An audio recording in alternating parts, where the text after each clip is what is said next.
Hello and welcome back everyone to PKIdeas, and in the sixth round I played the game as black, so let's just flip this board around and there we go. And I was versing a person called Sam Grigg. His rating is 2044, and this game was pretty much a saving grace for my rating to increase during this whole trip, because Sam was the only rated player who was higher rated than me that I beat. He played the first move as C4. Now I played c6 and he played e4. Now here, let's just say if I played d5, it transposes into the Caro-Kann defense. After e4, what I played was g6. Now the whole idea of this opening for me is to make White's life as miserable as he can and try to stop him from playing the normal English lines that he's used to playing.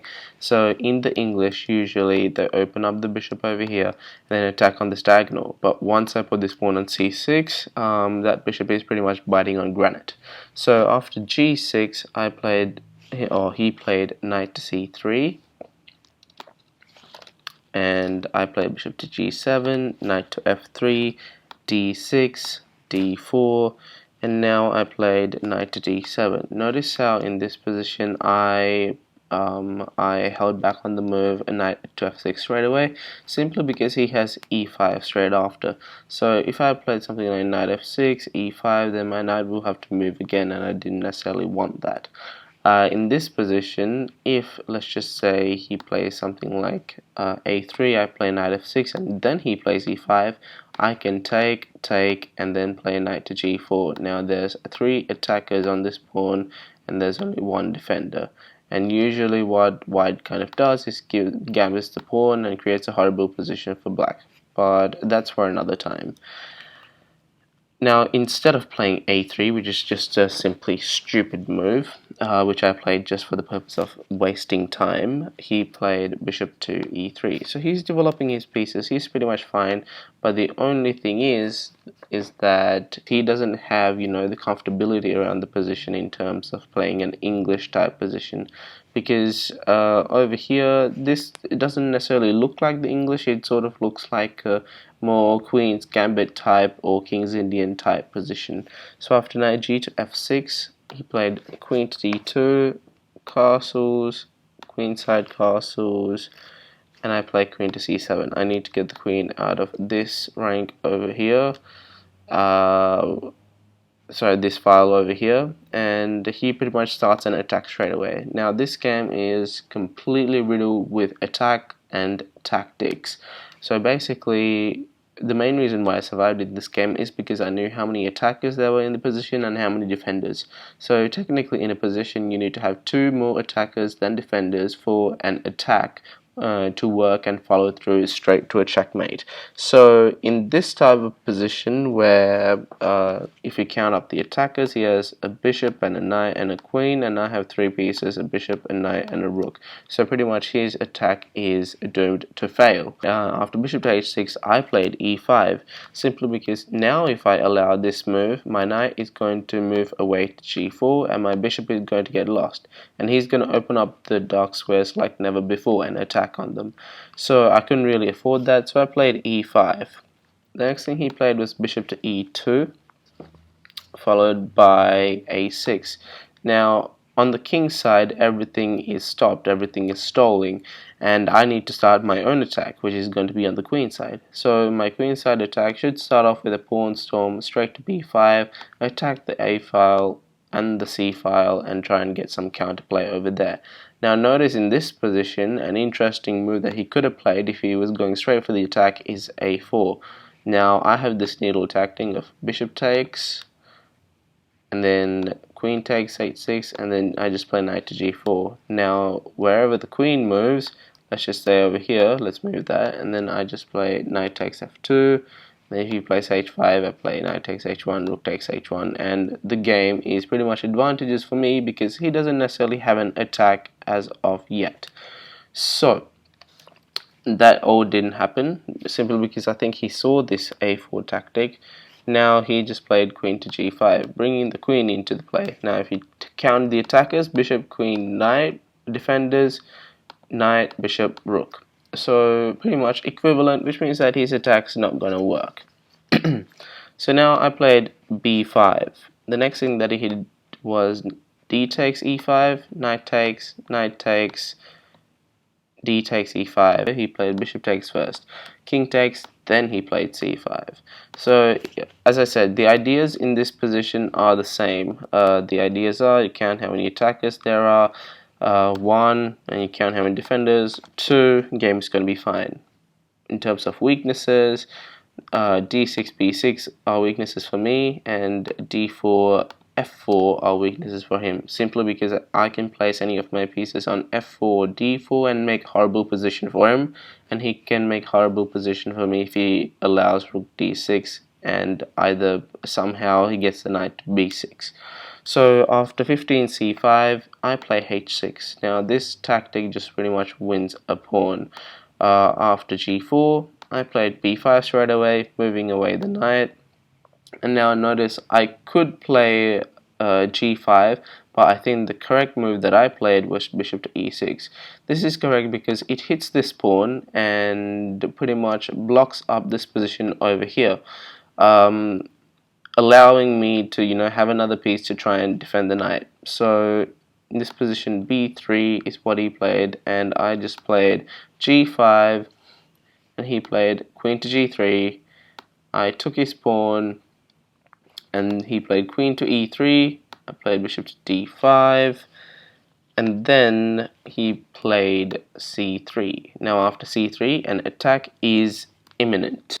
So I play knight to f6, followed by h4. Now he's bringing all of his pieces into the play, and I play knight to h7. So in this position, the engine shows that it's just plus 1.4, and the reason is because if, let's just say, white makes use of this knight, comes over here, then the game is pretty much lost for me.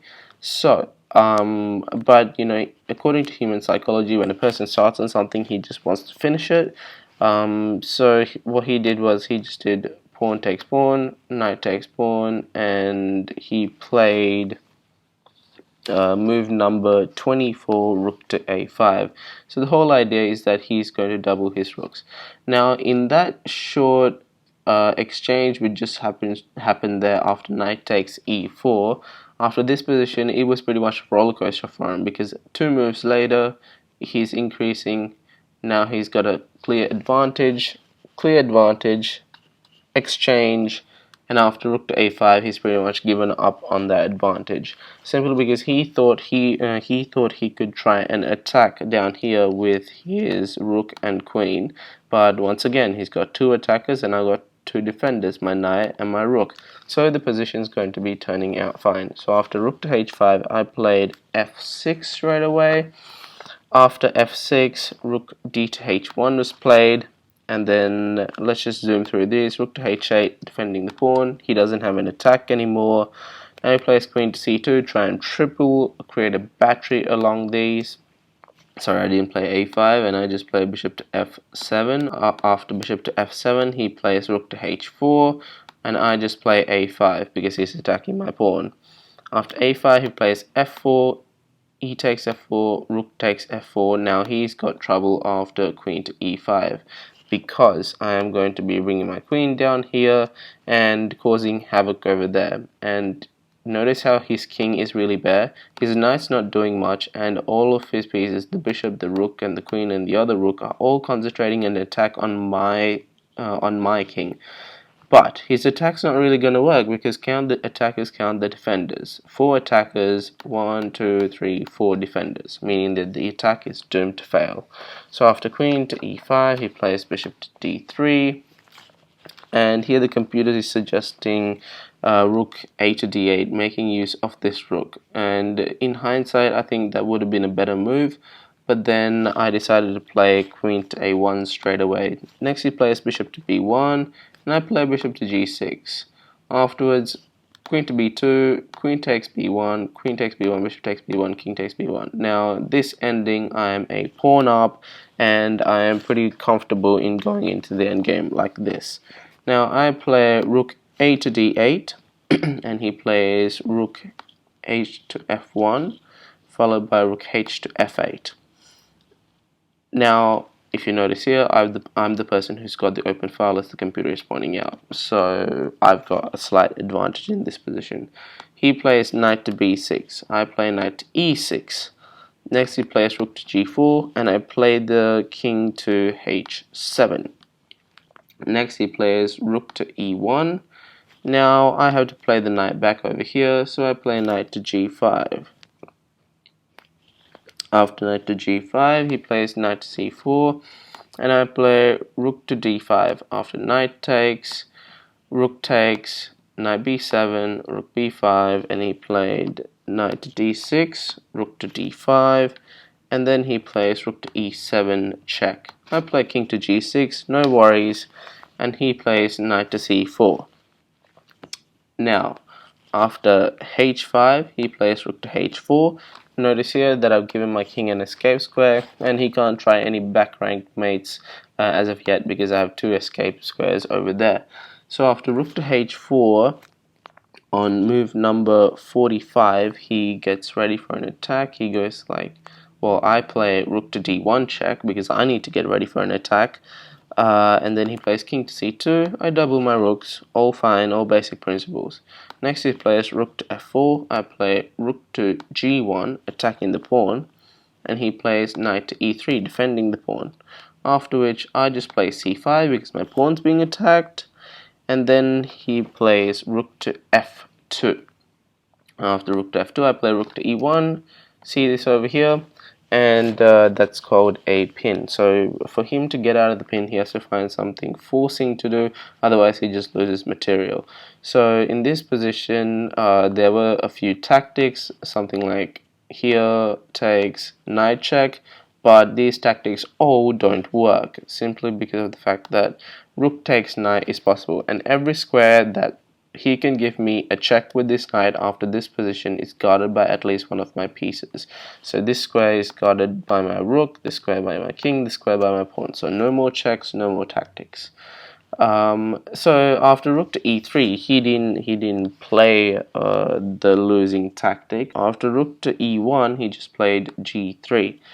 Now I just play rook a to d1, and the whole premise of this position is for me to try and swap off everything because I've got an extra pawn. I can win on the queen side, I can win on the king side, and pretty much it's game over for him.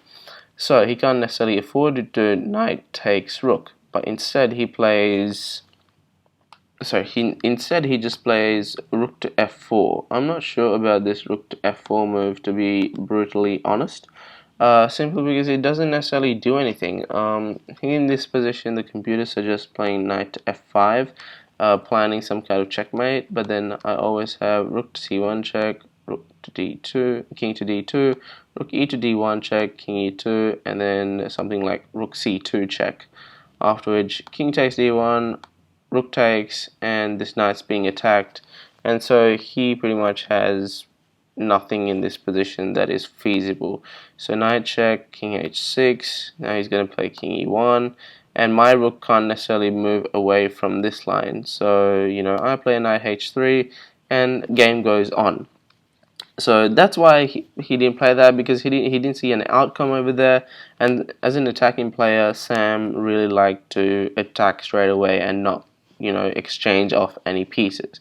So he plays rook to f4 followed by rook to a1. Now I plays king to d2, and I play rook to g1. He plays knight to f5, threatening checkmate in 1. So after knight to f5, I played rook takes a2 check. Now king to d3, and then I play knight to f7, stopping the checkmate. Next he plays knight here, king back, knight check, rook over, and now he decides to double his rooks. In this position, I play knight to e5. Now here, if he plays something like king to e3, I have checkmate into after rook to e1 check, king f4, and then rook to f2 checkmate. So he saw this and he was just like, I can't afford to keep the knight on the board. So after knight e5, he just did rook takes e5, pawn takes e5, rook takes e5. Now after this, I played rook to c1, defending my pawn. Next he plays knight to e3. Now I pretty much go into a forced ending for me. After rook to c3, king to e4, rook to e2, king to f3, and now rook takes e3, rook takes e3, rook takes e3, king takes e3, and I play king to e7, taking long opposition. Now, long opposition is really important because it's a lead up to short opposition, and the first person to get into opposition usually always has the advantage. And here I've got the extra pawn, I've got the advantage, and the game is pretty much going to be winning for me. So Sam over here kind of shuffled around for a bit. King e4, king e6, king d3, king d5, and king to e3. I'm pretty sure that's what he played. And I played c4, pawn takes, king to d2. I played king to b3, and he played king to c1, king to a2, and there we go. That is the game. He resigned, and the game pretty much ended over there. So stuff to learn from this game is you have to count always how many attackers there are, how many defenders there are, and check for the position. In this game, if it was against a grandmaster, they would have probably found knight b6 in that position before. So let's just go straight back to move over here, where he pretty much had an advantage right there. So knight, obviously a grandmaster would have found something like knight to b6, gotten rid of that central bishop, and gone for the win instead. So that could have happened, and that would have gone very badly for me. But luckily, according to human psychology, someone who is an intermediate player will always go for an elusive attack. So Sam went for an attack, and it didn't really work out for him because I had enough defenders in the position, and I started my own counter-attack at this point. So the stuff to learn is that it's really important to know how many attackers, know how many defenders, as well as knowing what's going on the whole board. So in this position, when he played the rook back, I had to be looking at the whole board to see something like a5. So that's pretty much all there is to learn from this game. It was a good finisher for me because I had lost my first game, drawn my second two, and now I just finished on 3 wins, which allowed me to take out first prize in the under 2000 category because simply I am a 1912 rated player, and so I'm below 2000. And the tournament was I think very successful because I ended up in overall 10th place. I was seeded 24th. So that was all good, and the person who won, Ari Dale, he's an IM, and he only finished a point above me. But to be fair, the Swiss system is a bit rigged because I lost my first match, so I get easy opponents. So kudos to all those guys who played on the top boards and got really high scores. Ultimately, that's the level where someone like me or any person who plays these really long tournaments should be aspiring to be. So and to do that, we've got to do the work. So that being said, hope you learned something from this video and this whole tournament so far, and I'll probably be back in a few months after I play the next FIDE rated tournament. So with that being said, if you want reminders every time that I upload something about this series, please do not forget to subscribe and click on the bell if you need the notifications coming to your email. So click on that bell if you're interested in that, and leave a like on this playlist and this video if you like the whole series and the idea of the whole series. Comment down below what you really liked, and with that being said, thank you, and I'll see you next time.